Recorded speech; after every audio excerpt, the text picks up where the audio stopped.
Subscribe, like and share Cosmo academia.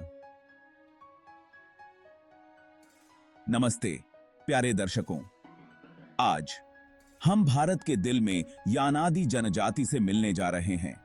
यानादी समुदाय प्रकृति से बहुत जुड़ा हुआ है। उनकी कहानी रेजिलियंस, परंपरा और एंशिएंट नॉलेज की इंड्यूरिंग स्पिरिट की है। यानादी को भारत में पर्टिकुलरली वल्नरेबल ट्राइबल ग्रुप्स में से एक माना जाता है। यह डेजिग्नेशन उनकी यूनिक चैलेंजेस और उनके वे ऑफ लाइफ को प्रोटेक्ट करने के इंपॉर्टेंस को दर्शाता है। पीढ़ियों से वे जंगलों के साथ हार्मनी में रहते आए हैं। उनका जीवन प्रकृति की लय के साथ जुड़ा हुआ है। उनकी कहानी हमारे देश के रिच कल्चरल टेपेस्ट्री और आने वाली पीढ़ियों के लिए इन परंपराओं को प्रिजर्व करने के महत्व की याद दिलाती है।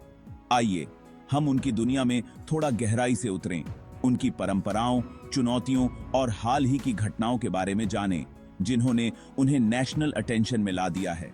Subscribe, like and share Cosmo Academia. यानादी जनजाति मुख्य रूप से दक्षिण भारतीय राज्य आंध्र प्रदेश में रहती है। वे मुख्य रूप से नेल्लोर, चित्तूर और प्रकाशम जिलों में पाए जाते हैं। ये क्षेत्र अपने हरे भरे जंगलों और पहाड़ी इलाकों के लिए जाने जाते हैं, जो यानादी को उनके ट्रेडिशनल हंटिंग और गैदरिंग ग्राउंड्स प्रदान करते हैं। अनुमान है कि यानादी लोगों की आबादी हजारों में है। उनकी मातृभाषा यानादी द्रविड़ भाषा परिवार से संबंधित है। हालांकि उनके रिमोट लोकेशन और एजुकेशन तक सीमित पहुंच के कारण कई यानादी तेलुगु भी बोलते हैं, जो आंध्र प्रदेश की आधिकारिक भाषा है। अगले सेक्शन में हम यानादी लोगों के ट्रेडिशनल वे ऑफ लाइफ को समझने के लिए समय में पीछे का सफर करेंगे। Subscribe, like and share Cosmo Academia. यानादी पारंपरिक रूप से शिकारी थे, जो अपने भोजन के लिए जंगलों की बाउंटी पर निर्भर थे। उन्हें जंगल के रहस्यों का पूरा ज्ञान था, पौधों के औषधीय गुण, जानवरों की आदतें और बदलते मौसम। हर्बल मेडिसिन में उनकी विशेषज्ञता विशेष रूप से उल्लेखनीय है। यानादी सांप के काटने से लेकर आम बीमारियों तक विभिन्न बीमारियों के इलाज के लिए कई तरह के पौधों की पहचान कर सकते थे और उनका उपयोग कर सकते थे। ये पारंपरिक ज्ञान पीढ़ी दर पीढ़ी मौखिक रूप से दिया जाता था, जिससे उनके समुदाय की वेलबीइंग सुनिश्चित होती थी। प्रकृति के साथ उनका गहरा संबंध केवल जीवन यापन के बारे में नहीं था, यह जीने का एक तरीका था, एक आध्यात्मिक बंधन जो उनके अस्तित्व के हर पहलू में व्याप्त था। लेकिन मॉडर्नाइजेशन के दौर में यह एंशिएंट वे ऑफ लाइफ कैसा रहा? आइए जानें। Subscribe, like and share Cosmo Academia. आधुनिक दुनिया ने यानादी की पारंपरिक भूमि पर अधिक से अधिक अतिक्रमण किया है। डिफॉरेस्टेशन, शहरीकरण और एसिमिलेशन के दबाव ने कई लोगों को अपनी घुमंतू जीवन शैली को छोड़ने के लिए मजबूर किया है। आज यानादी की एक महत्वपूर्ण संख्या को उनकी पुश्तैनी भूमि से विस्थापित कर दिया गया है और वे सरकार द्वारा स्थापित बस्तियों में या गांवों के किनारे पर रहते हैं। इस ट्रांजिशन ने पॉवर्टी, स्वास्थ्य सेवा और शिक्षा तक पहुंच की कमी और उनके पारंपरिक ज्ञान प्रणालियों के क्षरण सहित महत्वपूर्ण चुनौतियां खड़ी की हैं। इन चुनौतियों के बावजूद यानादी ने अपनी सांस्कृतिक पहचान को बनाए रखने का प्रयास किया है।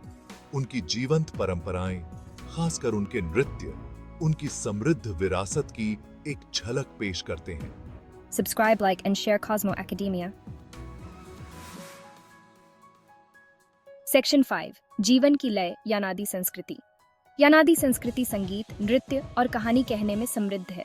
उनकी सबसे प्रसिद्ध सांस्कृतिक अभिव्यक्तियों में से एक ढींसा नृत्य है। त्योहारों और सामुदायिक समारोहों के दौरान किया जाने वाला ढींसा एक जीवंत और ऊर्जावान नृत्य रूप है, जिसमें जटिल फुटवर्क और लयबद्ध हरकतें शामिल हैं। ढींसा केवल मनोरंजन का एक रूप नहीं है, यह यानादी के लिए अपने पूर्वजों से जुड़ने, अपने साझा इतिहास का जश्न मनाने और अपनी सांस्कृतिक विरासत को युवा पीढ़ी तक पहुंचाने का एक तरीका है। उनके गीत और कहानियां अक्सर प्रकृति, उनके पूर्वजों और आधुनिक दुनिया में उनके सामने आने वाली चुनौतियों के इर्द गिर्द घूमती हैं। हालांकि उनकी संस्कृति को संरक्षित करने का मार्ग अपनी बाधाओं के बिना नहीं रहा है। हाल की घटनाओं ने इस हाशिए पर रहने वाले समुदाय के सामने आने वाली कमजोरियों पर प्रकाश डाला है। Subscribe, like and share Cosmo Academia. Section 6. चुनौतियां और संघर्ष दुनिया भर के कई स्वदेशी समुदायों की तरह यानादी को भी अस्तित्व और मान्यता के लिए एक कठिन लड़ाई का सामना करना पड़ता है। गरीबी, शिक्षा की कमी और स्वास्थ्य सेवा तक सीमित पहुंच निरंतर चुनौतियां हैं। अपनी पारंपरिक भूमि के नुकसान ने उनकी दुर्दशा को और बढ़ा दिया है, जिससे वे समाज के हाशिए पर चले गए हैं। इसके अलावा यानादी को अक्सर प्रमुख समुदायों से भेदभाव और शोषण का शिकार होना पड़ता है और उन्हें हाशिए पर धकेल दिया जाता है। उनकी आवाजें अक्सर अनसुनी कर दी जाती हैं, उनकी कहानियां अनकही रह जाती हैं। हालांकि इन संघर्षों के बीच एक हालिया घटना ने यानादी समुदाय को राष्ट्रीय सुर्खियों में ला दिया, हालांकि दुर्भाग्यपूर्ण परिस्थितियों में। Subscribe, like and share Cosmo academia. Section 7, आशा की एक किरण, बच्चों की वापसी। हाल ही में देश यानादी बच्चों के लापता होने की खबर से घिरा हुआ था। गरीब परिवारों के इन बच्चों को बेहतर जीवन का झांसा देकर बहला फुसलाकर ले जाया गया। इस घटना ने रोष फैला दिया और शोषण और तस्करी के लिए हाशिए पर रहने वाले समुदायों की भेद्यता को उजागर किया। शुक्र है कि अधिकारियों की त्वरित कार्रवाई और बाल कल्याण संगठनों के अथक प्रयासों से लापता बच्चों को ढूंढ लिया गया और उनके परिवारों से मिला दिया गया।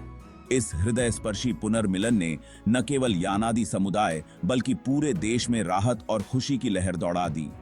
यह घटना, जबकि दुखद है, यानादी लोगों के लिए अधिक जागरूकता, संवेदनशीलता और समर्थन की आवश्यकता को रेखांकित करती है। Subscribe, like and share Cosmo academia.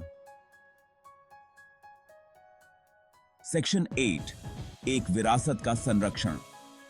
यानादी जनजाति की कहानी स्वदेशी संस्कृतियों के संरक्षण के महत्व की एक कठोर याद दिलाती है।